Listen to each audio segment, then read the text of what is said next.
Okay, देखिए ये मेरे हाथ में पेपर है एक स्कूल का प्री टेस्ट एग्जामिनेशन, बोर्ड के पहले जो एग्ज़ाम होता है उसका। तो अभी जैसे एग्ज़ाम के समय में सब एकदम धुकुर धुकुर करता है डर लगता है ना। हाँ। तो इसके लिए एक पेपर को ऐसे जस्ट फॉर रिहर्सल मैं डिस्कस कर रहा हूँ।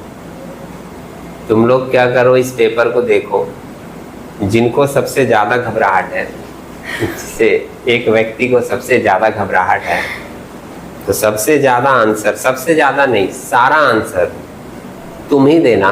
तुम देखो तुम कितना सही कर पाते हो। बात समझे? घबराने का कोई प्रॉब्लम या जल्दीबाजी में कोई गलत आंसर देना नहीं है। तुम 5 सेकंड सोच के देना। कुछ गलती होगा तो हम लोग उसको करेक्ट करेंगे, और कुछ कैलकुलेशन वाली बात आएगी तो हम कैलकुलेशन करके भी दिखाएंगे। बात समझे? 1 मिनट, ये लास्ट क्लास का चीज़ है, इसको पहले इरेज कर, और आराम से तुमको सोच के बोलना है। इससे क्या होगा, थोड़ा सा तुम्हारे अंदर जो घबराहट है शायद थोड़ा सा वो दूर हो, और तुमको लगे कि पूरा सही नहीं भी कर पा रहे हैं तो कम से कम इतना कर रहे हैं कि हाँ मेरा काम चल जा रहा है।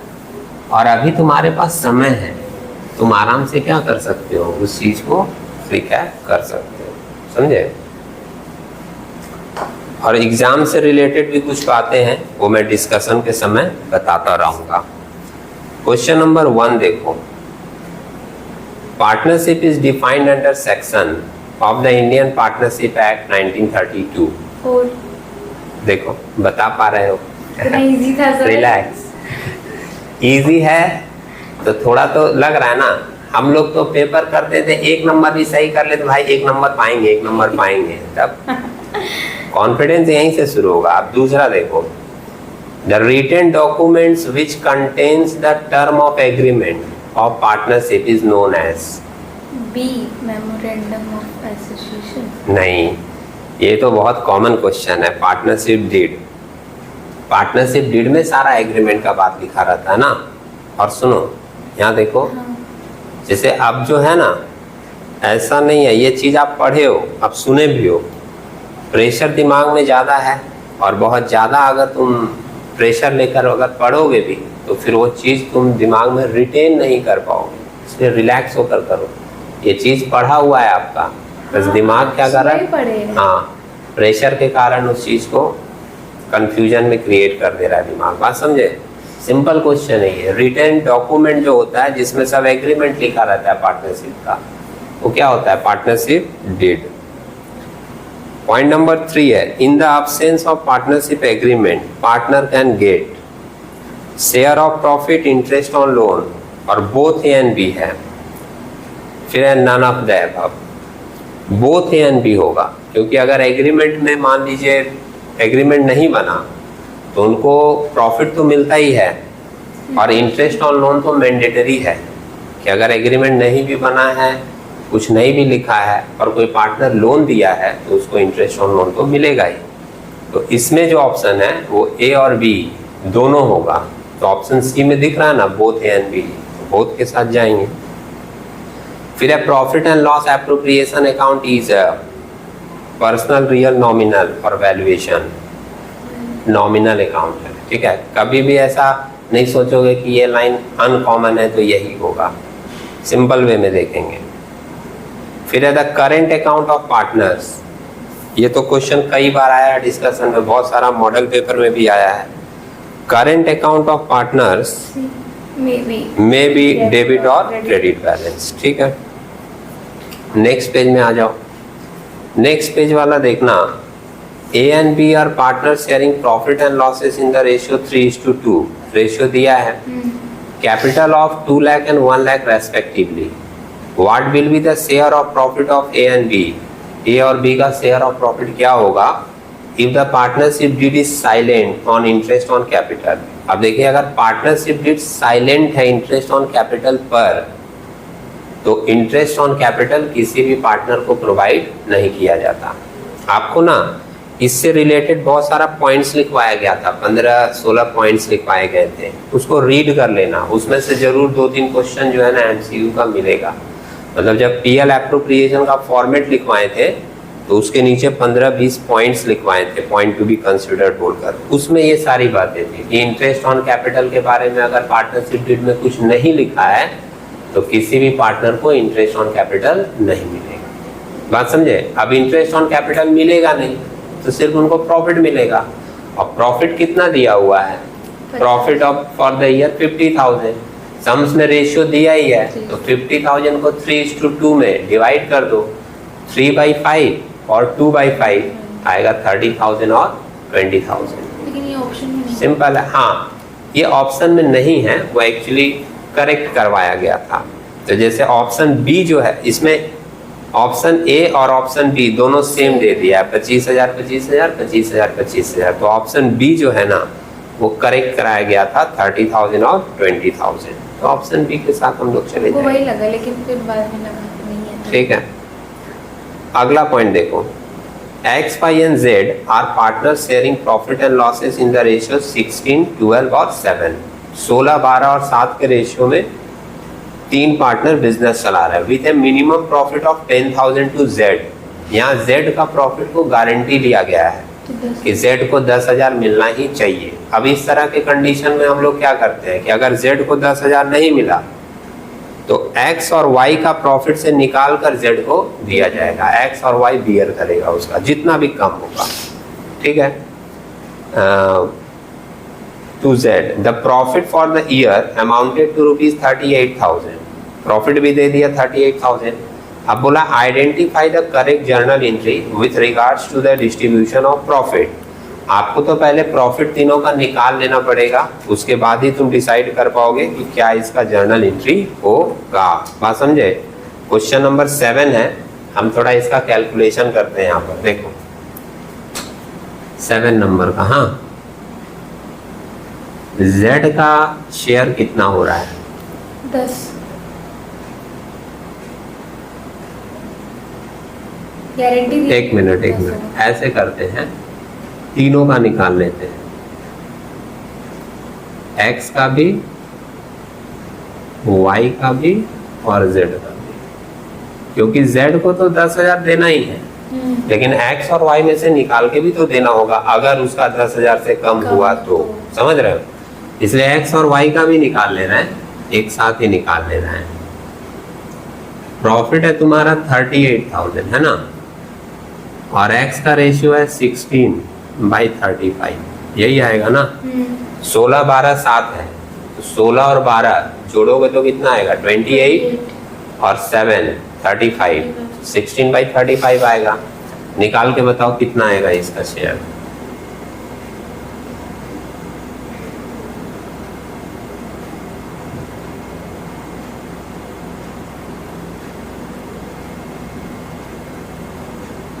बोलो। 17,371 पॉइंट समथिंग कुछ आ रहा है। कोई बात नहीं, हम लोग पॉइंट को हटा कर ले लेते हैं। हाँ। 17,371। दूसरे का देखो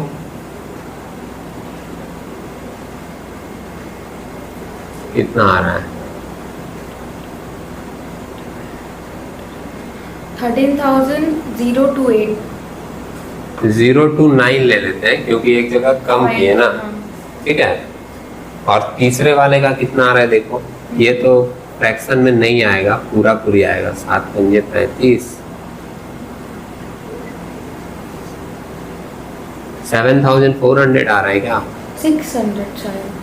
7,600।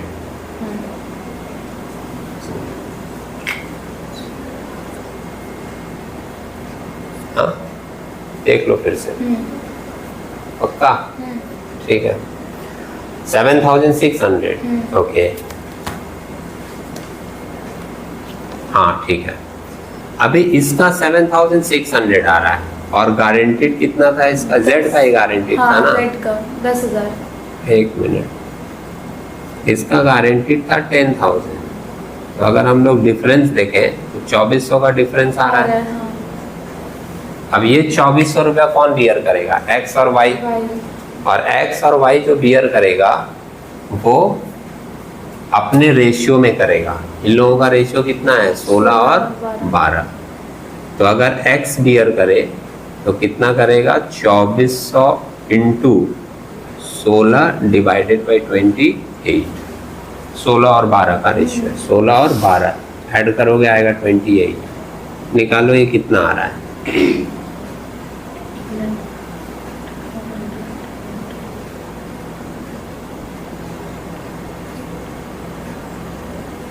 1371.4। 1371 ले लेते हैं, हाँ पॉइंट हटा दिए।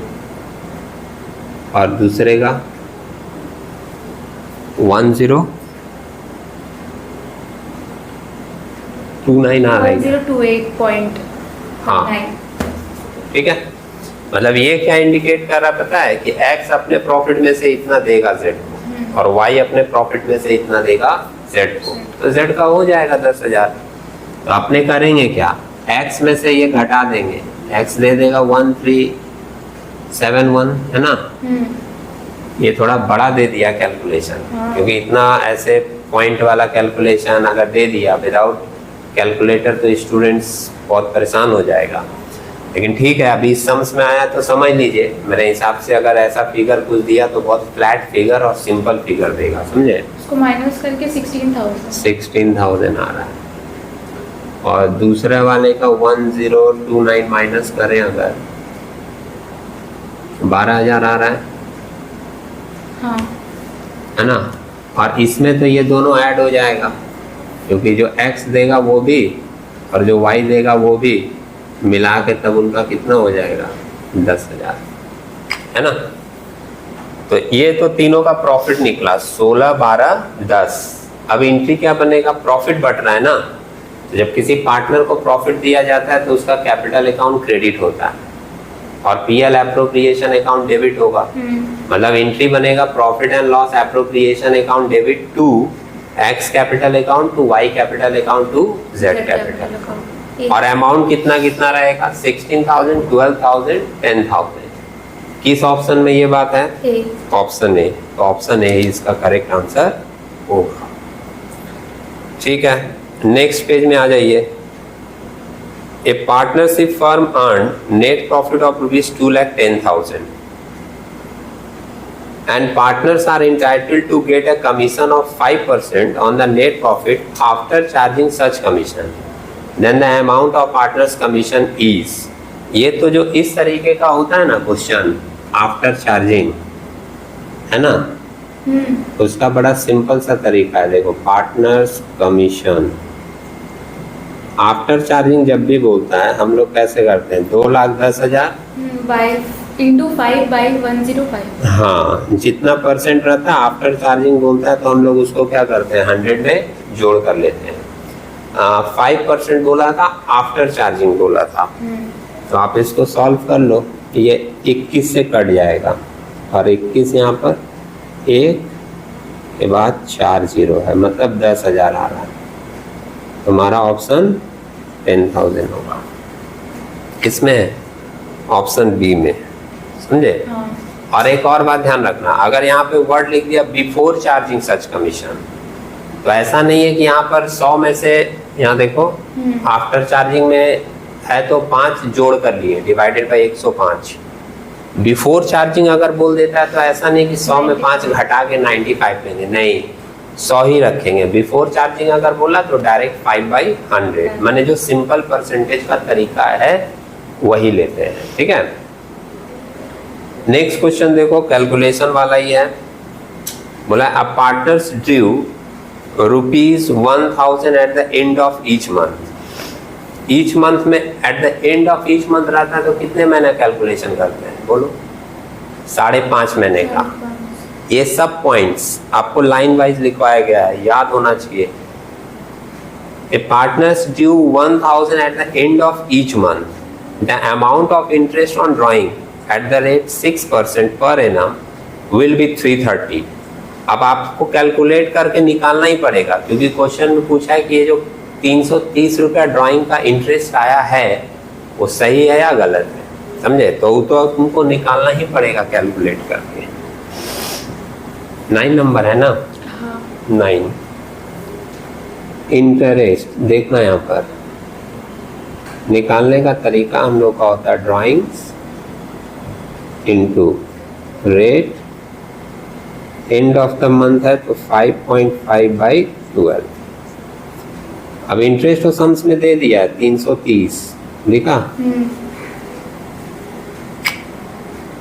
330 है ना। रेट दिया है तुम्हारा 6%, ये निकाल नहीं रहे हाँ, क्योंकि ये तो दिया ही है सम्स में। ड्राइंग कितना होगा तुम्हारा 12,000, 1000 पर मंथ है, तो एक साल का जब करेंगे तो 1000 इंटू 12 12,000। रेट है 6% का, तो 6/12 कैलकुलेट करो, सॉरी 6/100, और 5.5 महीने का लेते हैं जब एंड ऑफ द मंथ दिया रहता है तो सॉल्व कीजिए। 2 0 यहाँ कट जा रहा है,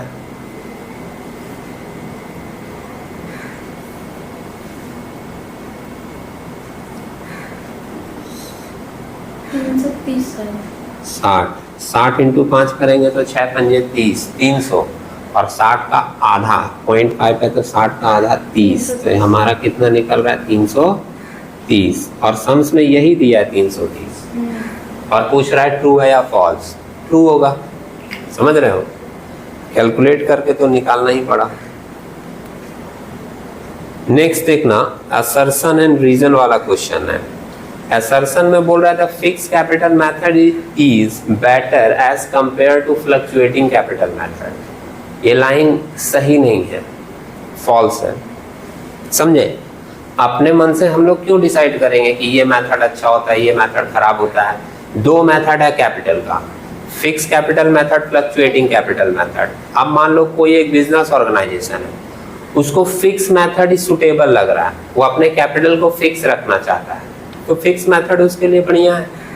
अब कोई दूसरा एक फर्म है, उस फर्म को फ्लक्चुएटिंग मेथड ज़्यादा सुटेबल लग रहा है कि हम लोग अपना कैपिटल फिक्स नहीं रखेंगे, फ्लक्चुएटिंग मेथड से काम करेंगे, तो उस फर्म के लिए फ्लक्चुएटिंग मेथड ज़्यादा सही रहेगा। बात समझे। और यहाँ पर कोई हार्ड रूल नहीं है कि यही वाला मेथड ज़्यादा अच्छा होता है, तो ये तो फिर फर्म के ऊपर डिपेंड हो गया ना। किसी को फिक्स वाला भी बेटर लग सकता है, किसी को फ्लक्चुएटिंग वाला भी, ये डिपेंड हो गया बिजनेस के ऊपर। तो हम लोग ऐसा नहीं बोल सकते कि ये बेटर है वो खराब। इसलिए जो फर्स्ट वाला लाइन लिखा कि fix capital method is better as compare to fluctuating capital method, ये लाइन सही नहीं है, फॉल्स।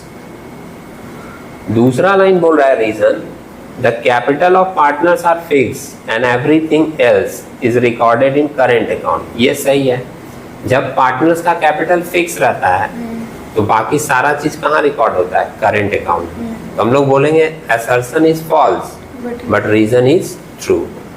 कौन से ऑप्शन में दिया है, सी नंबर, ठीक है।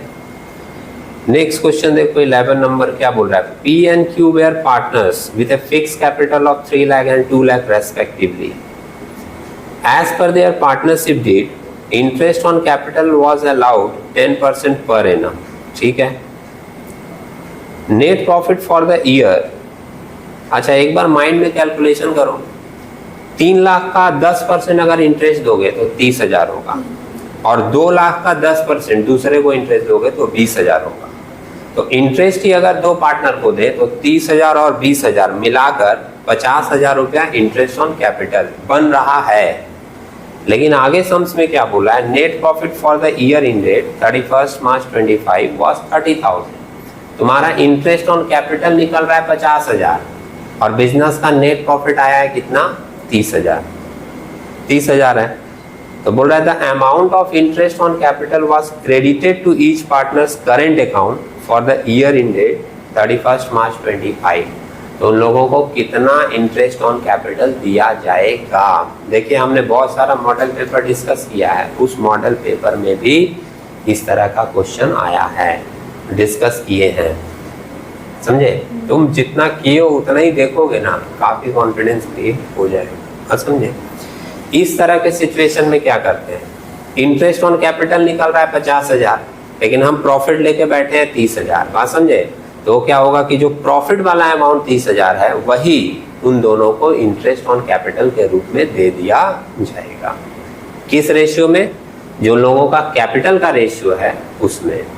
देखो लिख के दिखा रहे हैं, ये लाइन यहां दिखाई दे रहा है, ठीक है।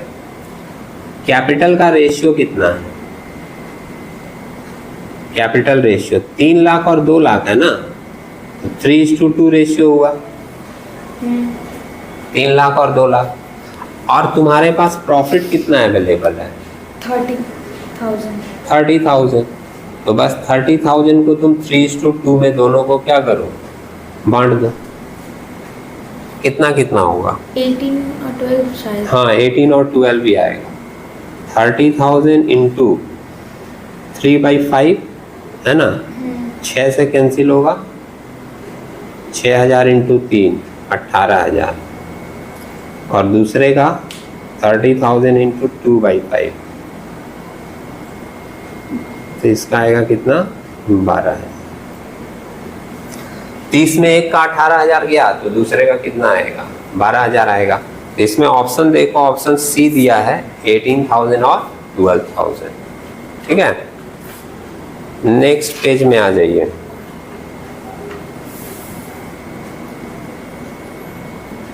ट्वेल्व नंबर पढ़ो एक बार, 12 नंबर क्वेश्चन क्या लिखा? E and F are partners. E draws a fixed amount at the beginning of every month. Interest is charged 8% per annum. At the end of the year, interest on drawings of E was 2,600. What will be the monthly drawing made by E? Okay, यहाँ देखिए, अभी ये formula लिखकर हम लोग बनाए, ये वाला दिख रहा है, हाँ। इंटरेस्ट का। लेकिन यहाँ एक चेंज हो जाएगा। इस सम से बोला था कि drawing is made at the end of the month, तो हम लोग 5.5 महीने का लिए थे। इसमें बोला है drawing is made at the beginning of every तो मंथ, 6.5। तो 6.5 महीने का निकाला जाएगा। बात समझे? वही फॉर्मूला पूरा लेंगे। इंटरेस्ट ऑन ड्राइंग सम्स में दे ही दिया है 2,600। तुमको निकालना है ड्राइंग, यहाँ पे ड्राइंग मतलब इसमें इंटरेस्ट दे दिया है, होल्ड करना, इंटरेस्ट दे दिया है, ड्राइंग निकालना है। हम लोग देखें कैलकुलेट करके क्या प्रॉब्लम है। कितना नंबर है ये? 12। देखो इंटरेस्ट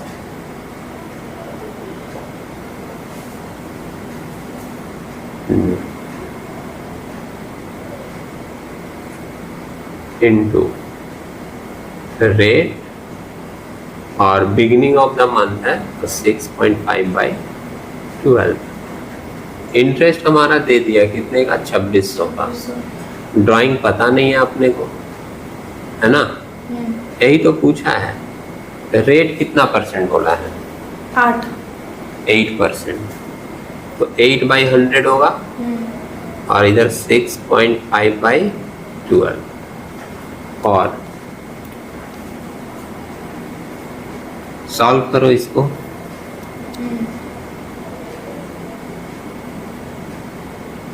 ड्राइंग्स इधर है ना, तो हम लोग क्या कर रहे हैं, नीचे के जो अंक हैं उसको क्रॉस मल्टीप्लाई कर दे रहे हैं इससे, है ना।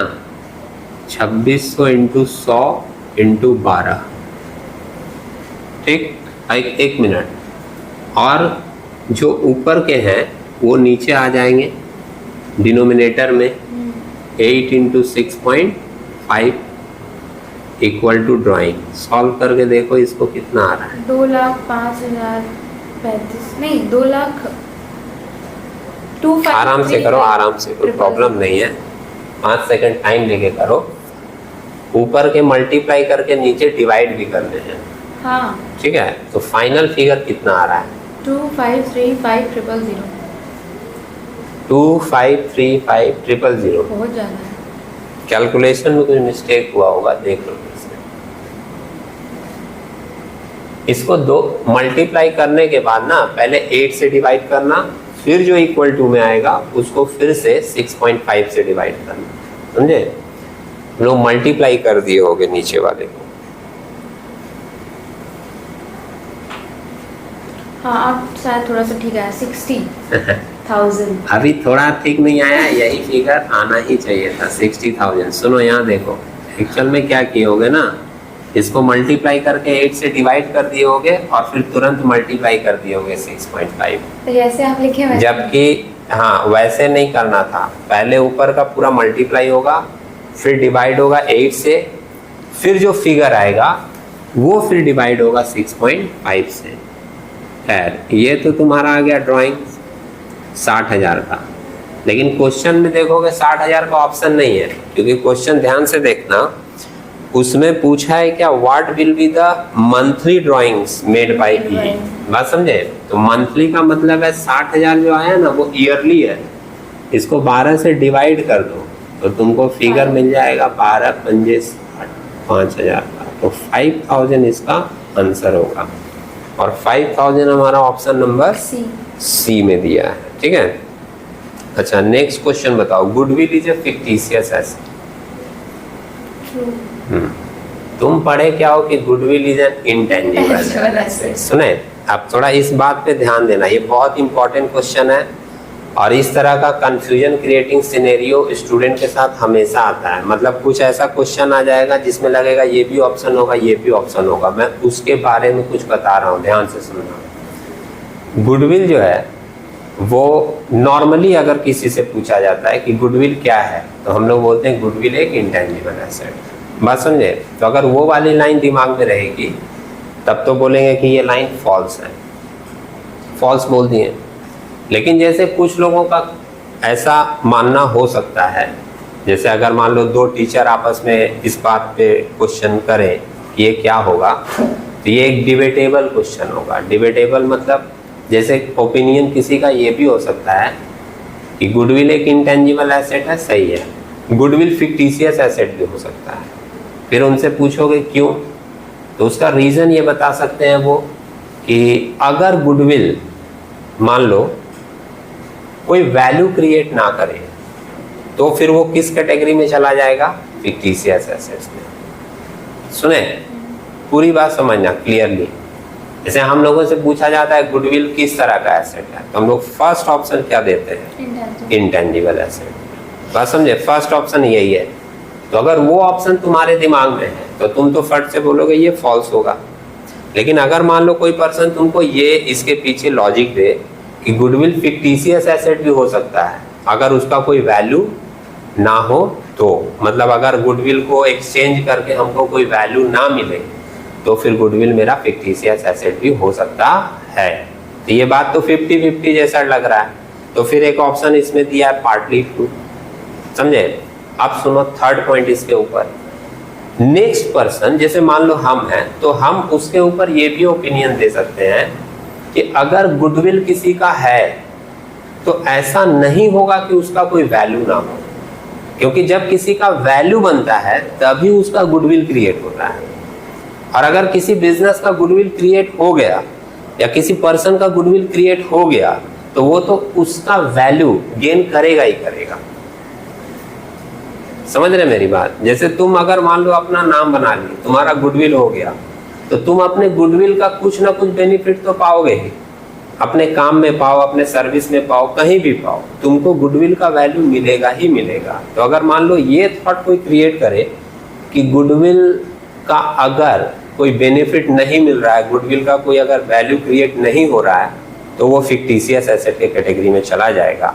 तो ये तो क्वेश्चनेबल है, गुडविल का वैल्यू क्यों नहीं क्रिएट होगा? गुडविल खुद ही इंडिकेट करता है कि वैल्यू क्रिएट हुआ है, तभी तो गुडविल बना है। और जब गुडविल बना है तो उसका कुछ ना कुछ इकोनॉमिक बेनिफिट आदमी को मिलेगा ही। समझ रहे मेरी बात? तो ये बोलना कि ये फिक्टिशियस एसेट भी हो सकता है, ये बहुत सारा आदमी मानेगा नहीं। सुने, तो तुम्हारे हिसाब से फर्स्ट जो ऑप्शन तुम्हारे दिमाग में आएगा ना, जो बेसिक तुम पढ़े हो कि goodwill is an intangible asset, not a fix TCS asset, तो तुम उस हिसाब से इसका ऑप्शन क्या मारोगे, फॉल्स। अब जैसे किसी स्टूडेंट के मन में आए, लेकिन अगर मान लीजिए सर कि कोई ये सोच रहा है कि नहीं फिक्टिशियस भी हो सकता है, तो मेरा आंसर गलत काट देगा, बिल्कुल काट देगा। लेकिन इस बार सुनिएगा, इस बार जैसे काउंसिल ये इंडिकेट किया है, अब नेक्स्ट क्या करेगा नहीं पता, लेकिन इस बार के एग्जाम में इंडिकेट किया है कि कोई भी ऐसा कंफ्यूजन वाला क्वेश्चन पेपर में ना दिया जाए। बात समझे? तो ये एक जैसे अच्छी खबर हम लोग के लिए हो सकती है कि ऐसा कोई डिबेटेबल क्वेश्चन जहाँ पर दो टीचर के बीच में डिबेट हो जाए, ऐसा कोई कंफ्यूजन वाला क्वेश्चन कि ये ऑप्शन भी हो सकता है, वो ऑप्शन भी हो सकता है, इस तरह के क्वेश्चन पेपर में ना दिए जाए। बात समझे? तो चांसेस बहुत कम होगा कि इस तरह का कोई कंफ्यूजन वाला या डिबेटेबल क्वेश्चन तुम्हारे पास आएगा। और अगर आया तो उसमें तुम्हारा दिमाग उससे जो चीज़ पढ़ा है, उससे रिलेटेड जो चीज़ पढ़ा है और उसको सोचकर तुम्हारे दिमाग में फर्स्ट जो थॉट आएगा उस पर अपना आंसर दे दीजिएगा, बाकी सब राम भरोसे। फॉल्स। बात समझे? हाँ, फॉल्स ही देंगे। जैसे फर्स्ट थॉट क्या आएगा कि नहीं ये तो इंटेंजिबल एसेट है तो फॉल्स होगा, तो फॉल्स दे दो। बात समझे? बहुत सारे ऐसे पॉइंट होते हैं जो कॉन्ट्राडिक्ट होते हैं, तो उसमें दो लोगों का ओपिनियन वैरी कर सकता है।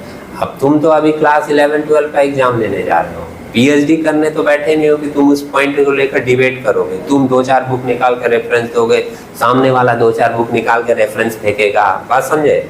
शब्दों के बाण चलेंगे, ठीक है, उसमें उत्तेजनाएं आएंगी।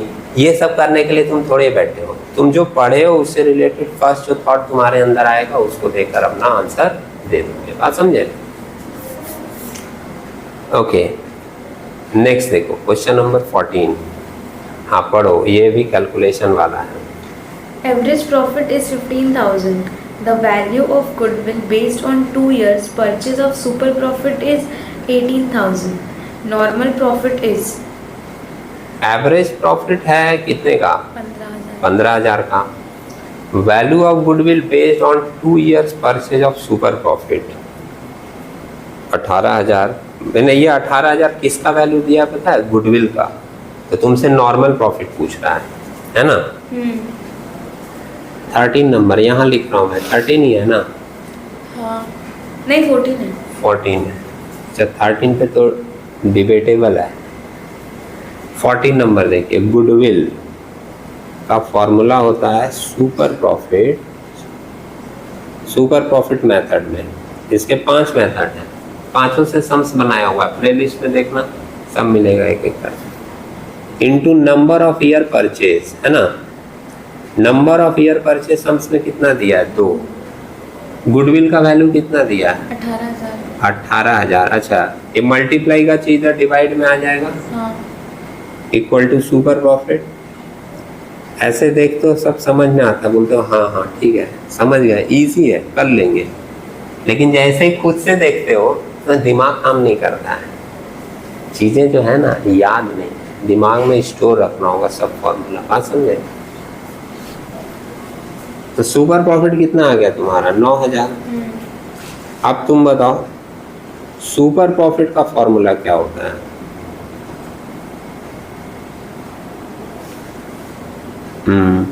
ये याद नहीं है ना, इसीलिए अब क्या होगा, फिर दिमाग आकर चलेगा नहीं। हम कॉपी मतलब घर पे कॉपी देख देख के कर रहे थे। कॉपी देखते तब तक करेंगे, एक सप्ताह बाद एग्जाम है। सुनिए, सुपर प्रॉफिट इक्वल्स टू होता है average profit minus normal profit.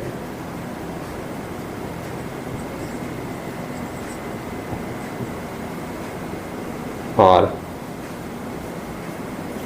Sums में देखो एवरेज प्रॉफिट दिया है कितना? सुपर प्रॉफिट निकाल लिए ना 9,000, पुट कर दिए। सम्स में एवरेज प्रॉफिट देखो दिया हुआ है कितना? 15,000 हाँ। Minus normal profit.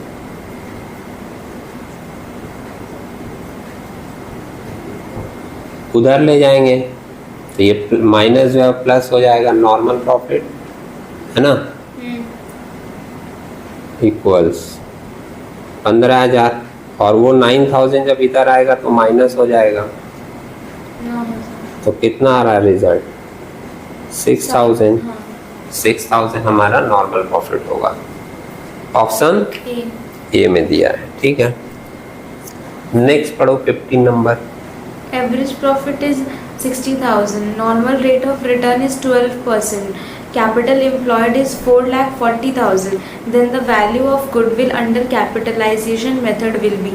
ओके, ये जो क्वेश्चन है ये भी वैल्यूएशन ऑफ गुडविल का है और ये कौन से मेथड से है? कैपिटलाइजेशन मेथड से। बात समझे? अब ये क्वेश्चन पढ़ने के साथ तुरंत तुम्हारे दिमाग में इसका फॉर्मूला आ जाना चाहिए। कि कैपिटलाइजेशन मेथड में वैल्यू ऑफ गुडविल का फॉर्मूला होता है capitalisation value of profit minus capital employed.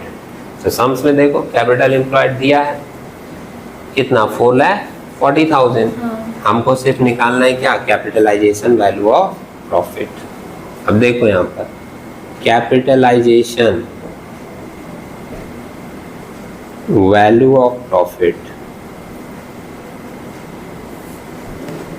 का फॉर्मूला होता है एवरेज प्रॉफिट कितना दिया है average profit 60,000 divided by normal rate of return into 100। 12% है ना, रेट ऑफ रिटर्न है 12%। देखा, इसको सॉल्व करके निकालिए कितना आएगा 5 लाख आ रहा है क्या? हाँ। इसमें से लेस होता है कैपिटल एम्प्लॉयड। कैपिटल एम्प्लॉयड जो कि सम्स में दिया हुआ है 4,40,000 4,40,000। ये माइनस करके जो वैल्यू आएगा 60,000 उसी को हम लोग बोलते हैं वैल्यू ऑफ गुडविल। कौन सा ऑप्शन है? सी। ऑप्शन सी में है गुडविल 60,000। ठीक है, नेक्स्ट क्वेश्चन है the latest companies act enacted in the year 2013। ठीक है, इसके बाद 17 नंबर क्वेश्चन देखना मैच द कॉलम या मैच द फॉलोइंग है ना। अच्छा, मैच द फॉलोइंग का ना नीचे ऑप्शन नहीं है, ऑप्शन मिसिंग हो गया था, तो कोई प्रॉब्लम नहीं है, हम लोग इसको मैच करके देख लेते हैं क्या क्या होगा। ठीक है, कॉलम ए में लिखा है ए कंपनी हैविंग एटलीस्ट 7 मेंबर्स, किस में होता है? पब्लिक कंपनी में। तो कॉलम बी में देखो ऑप्शन बी है पब्लिक कंपनी, मैच हो जाएगा उससे 1 का बी। सेकेंड है company having at least 2 member, private company, तो 2 का मैच हो जाएगा डी के साथ। 3 बोल रहा है actual member of share offer to the public, वो मेंबर नहीं नंबर होना चाहिए वहां पे, बात समझे? Actual number of share offer to the public, कि जो पब्लिक को इशू किया जाता है, ऑफर किया जाता है, उसको हम लोग बोलते हैं इशूड कैपिटल। तो 3 का मैच हो जा रहा है ए के साथ। और 4 है maximum number of shares above which a company can not issue shares to the public, authorise capital. Authorise capital से ज्यादा कोई भी इशू नहीं कर सकता। तो 4 का किससे मैच हो रहा है हम लोगों का? सी के साथ में, है ना। हो गया सारा मैचिंग। क्वेश्चन नंबर 18 देखो, असर्शन और रीजन है, चलो पढ़ो 18 number. Amount received by way of securities premium will not be debited to securities premium reserve account on the occasion of forfeiture of shares. सही है ये लाइन, मतलब असर्शन इज करेक्ट, ट्रू। अभी बोलोगे कैसे ट्रू है, तो इसके लिए आपको फॉरफीचर वाली एंट्री, मैंने इश्यू ऑफ शेयर में जो फॉरफीचर की एंट्री होती है वो याद रखना होगा, बात समझे? ऐसे बोलेंगे आपको समझ नहीं आएगा। मैं एक लाइन लिख के दिखाता हूँ, कहाँ लिखूँ? इधर लिखता हूँ, ये थोड़ा सा दिख रहा है इतना तक एरिया। ठीक है, सुनो, यहाँ पे लिखेंगे, शॉर्ट में लिखेंगे, समझने के लिए देख लेना। हम लोग जब फॉरफीचर की एंट्री बता रहे हैं तो पूरी एंट्री की भी जरूरत नहीं है, बस एक लाइन की। फॉरफीचर की जब एंट्री होती है, फॉरफीचर क्या होता है? कैंसिलेशन ऑफ शेयर्स, अगर शॉर्ट में बोले तो। Otherwise forfeiture literally means penalty for a breach of a contract. जैसे जब तुमको शेयर इशू किया गया और तुमने कुछ पैसे दिए और बाद में पैसे फेल कर गए, तो तुम्हारी शेयर कंपनी कैंसिल कर देती है। और कैंसिल करने के समय तुम्हारा जो पैसा पहले से दिया हुआ है वो पैसा भी कंपनी रख लेती है, उसी को बोलते हैं फॉरफीचर, समझे? नॉर्मल हिंदी में देखोगे तो बताया रहेगा जब्त करना। जैसे तुम पैसा दे दिए हो पहले से, तब तुम्हारा शेयर भी कैंसिल कर दिया और तुम्हारा दिया हुआ पैसा भी रख लिया। ठीक है, अब सुनना, जब फॉरफीचर होती है ना तो उसकी एंट्री क्या बनती है? इधर देखो, एंट्री बनती है equity share capital account debit, उसमें कैपिटल को डेबिट किया जाता है, ठीक है। Securities premium account debit if premium money not received.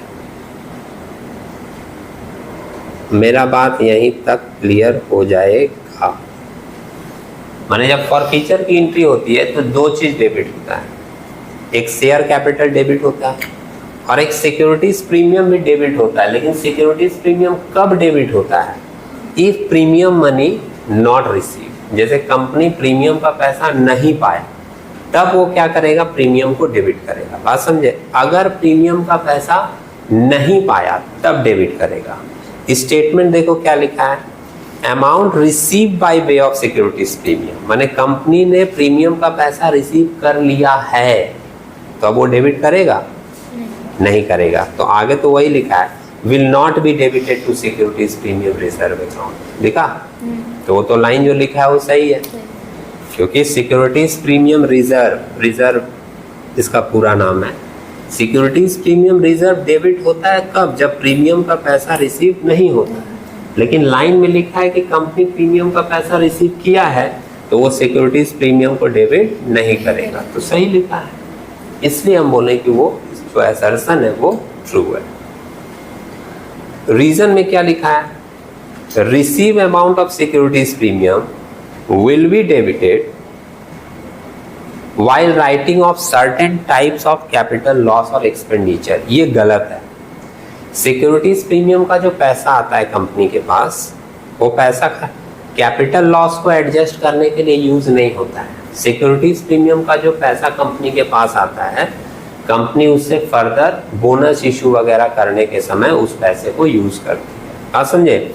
या अगर राइट ऑफ भी करना हुआ, लॉस भी एडजस्ट करना हुआ, तो कौन सा लॉस एडजस्ट करती है? फिक्टिशियस एसेट पर, जैसे discount on issue of shares, discount on issue of debenture, preliminary expenses. अगर ये सब लिखा होता कि इन सब को यूज करने के लिए वो प्रीमियम यूज करती है तब करेक्ट होता, लेकिन वो सब लिखा नहीं है। दूसरा कुछ लिख दिया कि कैपिटल लॉस को एडजस्ट करने के लिए प्रीमियम का पैसा कंपनी यूज करती है, तो वो उसका रीजन जो है वो गलत है। अब असर्शन ट्रू है और रीजन फॉल्स है, समझ रहे हो? तो हमारा ऑप्शन इसमें से कौन सा होगा? देख लो, डी में लिखा है assertion A is true but reason R is false. Next है 19 number, sweat equity shares can be issued. देखो सबसे पहले इसका मीनिंग बता दें। स्वेट इक्विटी शेयर क्या होता है? कोई भी कंपनी अपने डायरेक्टर को या एम्प्लॉइज को प्रमोट करने के लिए या उनके काम से खुश होकर कि जैसे अच्छा काम, अच्छा सर्विस दिया लोगों ने, कुछ शेयर्स उनको इशू करती है। बात समझे? उस शेयर को हम लोग नाम देते हैं स्वेट इक्विटी शेयर, और वो शेयर जनरली इशू होता है डिस्काउंट में। अपने एम्प्लॉइज को, डायरेक्टर को, इन सबको कोई कंपनी उनके काम से खुश होकर कुछ शेयर्स इशू करती है, उसको हम लोग नाम देते हैं स्वेट इक्विटी शेयर्स। तो जनरली इसका डेफिनेशन पढ़ोगे ना तो उसमें लिखा हुआ रहेगा कि this kind of shares are generally issued at a discount. हो ही सकता है अपने एम्प्लॉय को देना है तो थोड़ा आदमी राहत दे ही देगा, बात समझे? लेकिन ऐसा भी पूरी तरह से सही नहीं है, वो सिचुएशनल हो सकता है, वो पार में भी इशू हो सकता है, सुने, प्रीमियम में भी हो सकता है, डिस्काउंट में भी हो सकता है। तो हम लोग इसमें जो ऑप्शन देंगे